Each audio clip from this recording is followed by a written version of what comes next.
Hey there, it's Amanda with Tap Mom and the Babe Brigade. Thank you for clicking on my video. Now, if you have time, please subscribe to my channel, like, and comment. It helps my channel, and it's free to subscribe. Thanks. Enjoy the video. Hey y'all, it's Amanda with Tap Mom and the Babe Brigade. I hope everybody's having a good night, a good Tuesday night. I guess it's Tuesday. Sorry, you lose track of the days when you're going through some things. I had probably the worst Christmas I've had in years.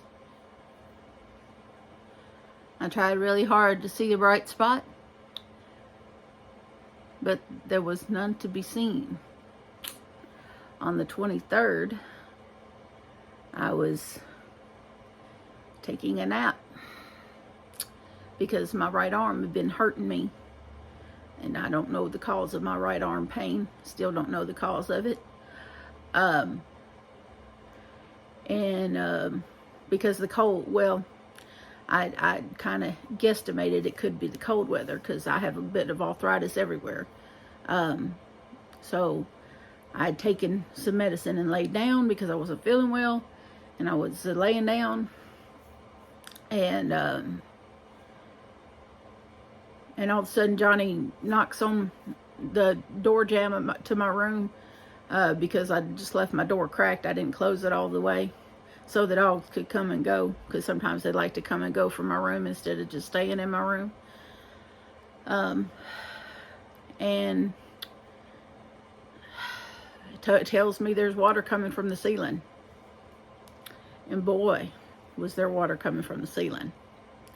There was water coming from the ceiling in about almost 10 different places. And level-headed Johnny had already gathered we had some empty plastic tubs, boxes, and he grabbed as many as he could grab, and he emptied things out of other plastic containers, and had put, you know how you had the old cartoons and everything when things start happening out of the ceiling, and you put open pots and stuff underneath leaks, and that's the situation we were in. It's almost, you could, when you see it in the cartoon, you could laugh. It's comical, but when it's happening to you, it's not comical.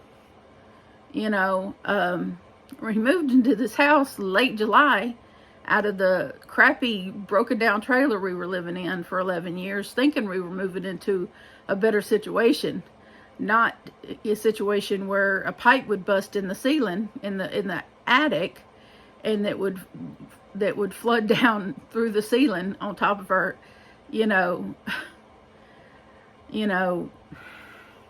the saving grace is that, as you can see, my yarn is fine.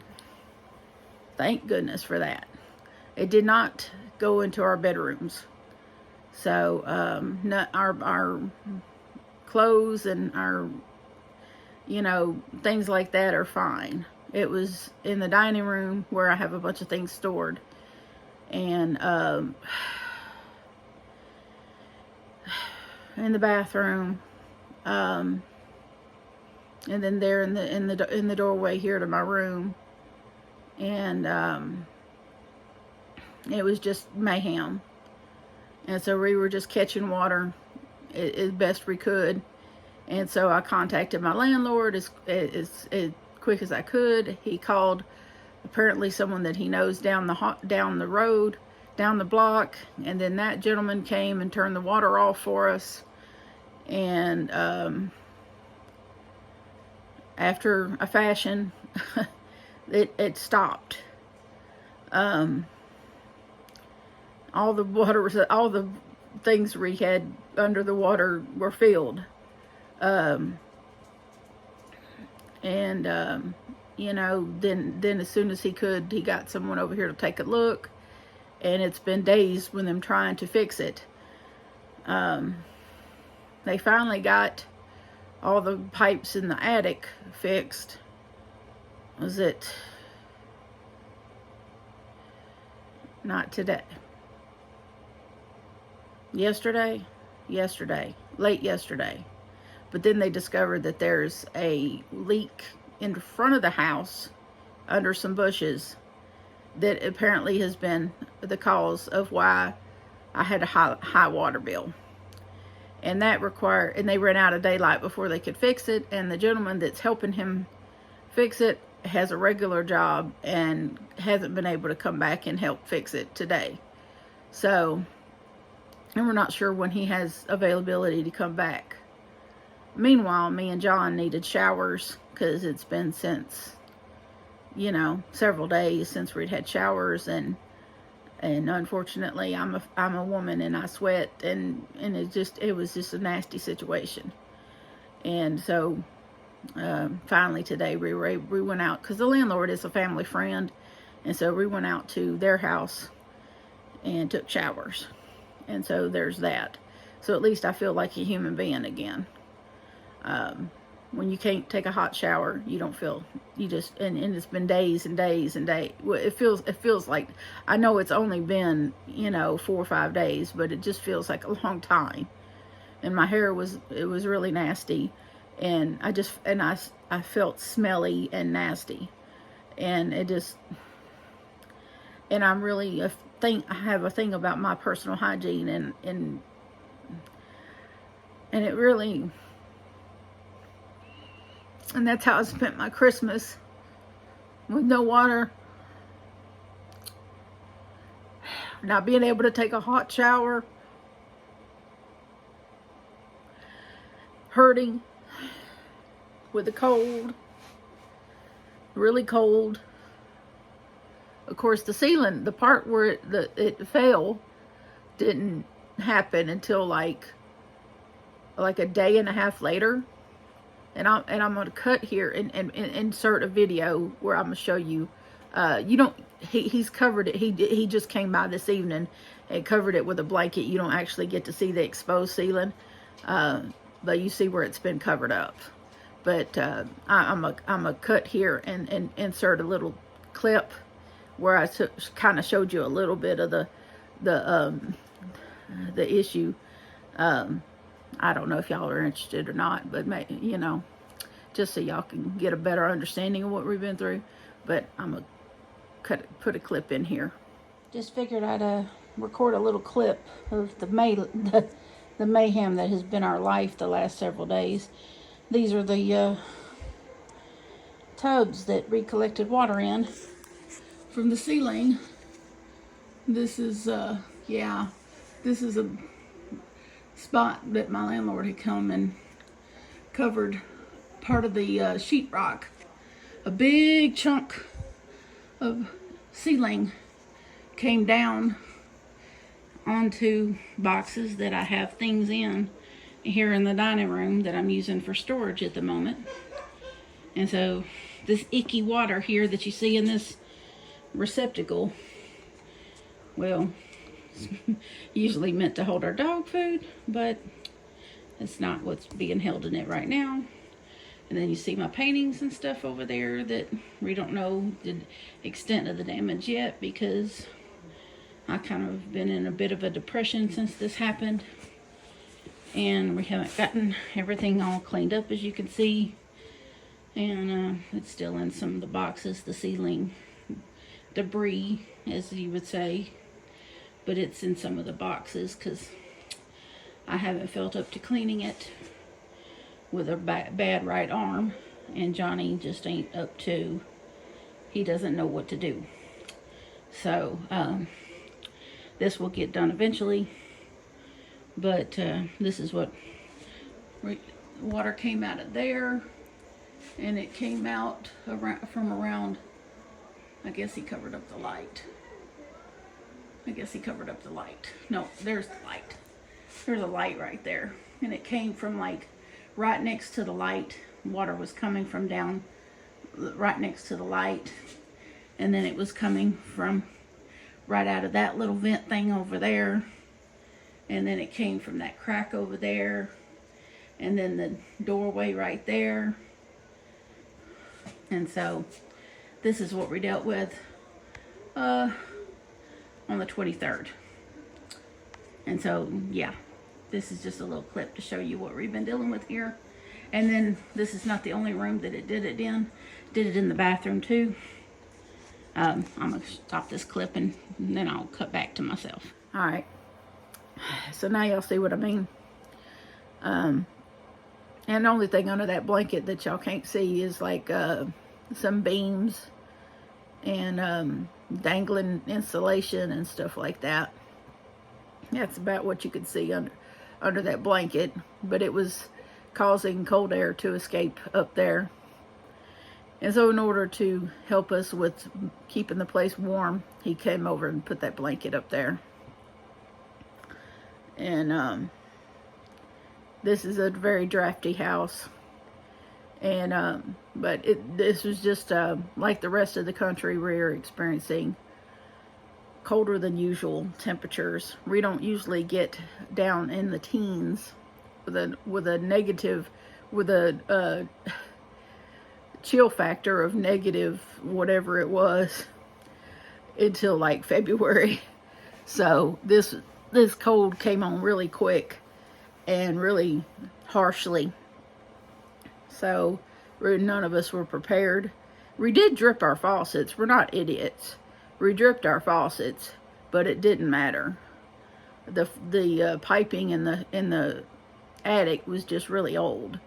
And like he made the comment, if it ain't broke, don't fix it. And I was like, yeah, I guess so.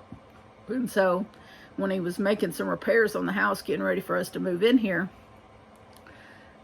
there was no reason to think that there was a problem with the plumbing in the attic.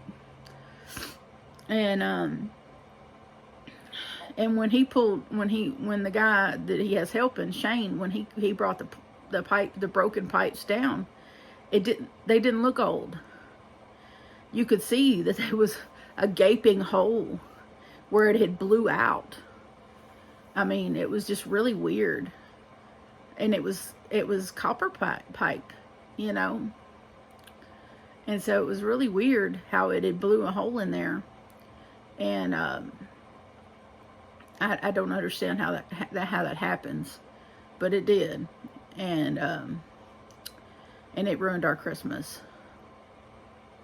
We didn't have a big Christmas plan to begin with. We were just going to sit around and watch some movies and eat chili, you know, and just to try to enjoy each other's company, and, you know, and hope for a hot shower and a bed, you know.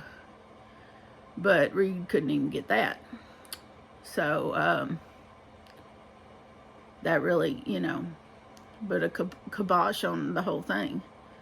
And of course, like I said, there's something going on with my right arm. I can't even crochet. I haven't been able to crochet in several days. I tried yesterday. I did like a row. I crocheted like one row on my latest cardigan, and my arm killed me for hours afterwards. One row, and it killed. It just, so I don't know what's going on with it. I'd love to blame it on the cold, but I just don't know. I don't know. But I've decided, since I was able to get a shower this evening, we went out to my landlord's house, and me and Johnny took a shower, and so I feel refreshed and better. Mentally, that did a lot for me, being able to get fresh, you know, and feel better that way. Clean clothes, you know, freshly showered and put clean clothes on. My hair looks better, and I smell a lot better, because I was smelling pretty ripe, and that's just not me. I don't like to smell bad, and so I think I'm going to go ahead and do a walk-in with my doctor tomorrow, and see if I can't get him to just, you know, figure out what's going on with my shoulder.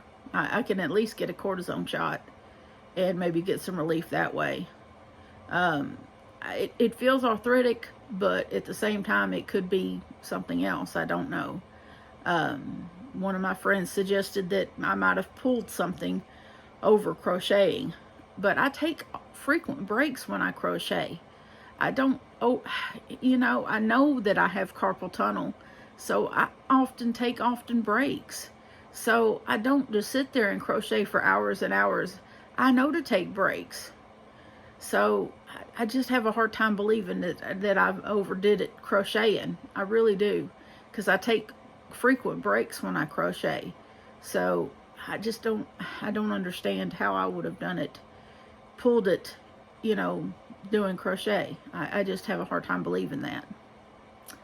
But it's possible, I suppose. All the stuff I've done lately, Johnny's sweater and the shawl that I did in a week's time. But that yarn that landscape yarn was just easy to work with, and it made it go by so fast. So, I don't know. I don't know. There was one little bright spot that came in the mail today, though, or yesterday. Today. I think it was today. Let's see. Well, it's postmarked. It came from California. Looks like she mailed it on the 21st, but it just now got here. And it comes from Clarita. It's a beautiful Christmas card. And I think this paper might be recycled paper because it's really stiff paper. But it's a Christmas card. And I thought I was done with Christmas cards, but I guess they weren't done with me. And this is really pretty. It almost looks hand painted on there. I know this is probably a bought Christmas card, but it's really beautiful anyway. And it says may you be blessed with the trimmings and treasures of a beautiful Christmas season. And then she says, Amanda, thank you for sharing your true self. I love you. I love your videos, and your makes are simply beautiful. Thank you for who you are. Happy holidays to you and your family. Your yarny friend, Clarita Woods. Thank you, Clarita. I needed this card today. I really did, because my spirits have been in the dumps, And I've been really questioning my purpose in life. And I know that, you start questioning things when you go through things. And I know we will get through this whole water situation. They will fix it and everything will be fine. It just,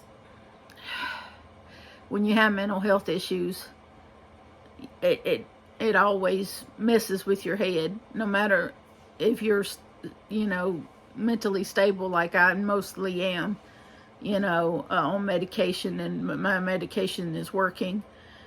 Otherwise, I probably would have been in a lot worse shape. I mean, we handled it very well. We didn't yell at anyone. We didn't jump down anyone's throat, or, didn't curse at anyone, or, blame anybody. Because this is not something that anyone could have predicted or, controlled or anything like that. This was just something that happened. And it just so happened to come at the worst time it could have came. I already was struggling to like Christmas and to love Christmas. And this is just like the worst possible time. And then I have to have a physical ailment on top of it. It just even made it even worse.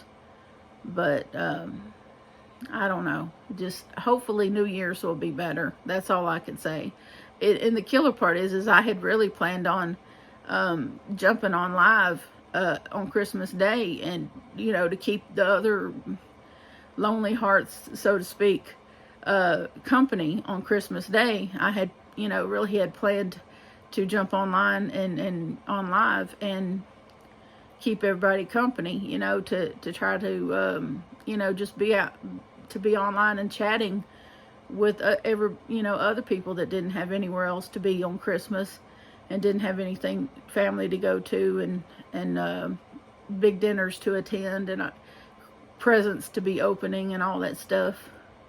But my after 2 days of water issues and all that, I just was not, I just couldn't bring myself to do it. And hopefully New Year's will be different. I'm praying New Year's will be different. Hopefully in the next day or two they'll get our water back on and we can get things cleaned up in there, and it'll just be better. So hope, here's to praying and hoping for that. So I'm sorry that y'all hadn't had a video from me in several days. This is what's been going on, and I've been really struggling mentally. It's only by God's grace that I've been able to do the devotionals. It's almost mechanically that I've been doing those, because it's just a commitment I made to God, and I've, decided that come hell or high water, so to speak, I was not abandoning my promise to God and doing the devotionals. And nor I was not abandoning that. No matter how terrible I feel, no matter what I'm going through personally, I was not going to abandon the daily devotionals. And I might have looked like 3 kinds of hell while I was reading them, but I was going to put them out anyway, because I've made a promise, and I'm sticking to that. I got 2023's Mornings with Jesus book on its way to me now. Hopefully it'll be here by the 1st. Here's to hoping, right? But thank you all, for the ones of you that knew about the pipe situation and the water situation, that have been praying for me. I really appreciate that. But I did want to come on and kind of give an explanation for where I've been and what I've been going through and where everything stands. But like I said, I am going to take myself to the doctor, if nothing else, to get a cortisone shot for pain, and maybe he'll send me off for an x-ray or something, and to find out what's causing this pain, and hopefully get me back to crocheting, because I couldn't even crochet to calm myself, which has just made it even worse. When you can't do what normally would calm you, it just it compounds things, and I couldn't crochet because it hurt to crochet, and it just made life even harder. So but I'm just gonna keep my eyes on God and know that he's got this in hand, and he's gonna heal me. He's gonna heal my arm and fix it to where I can go back to crocheting and doing what I love. I know he's gonna do that. Surely he's not gonna leave me with a messed up arm the rest of my life. I just don't think that at all. I think this is temporary. I just got to find out what's going on with it and do whatever the doctor says, of course. But I love y'all, and so does Jesus, and thanks for hanging in there with me. And remember to adopt, don't shop. Your best friend's waiting for you at the shelter or the rescue. And I will see y'all again soon. Bye.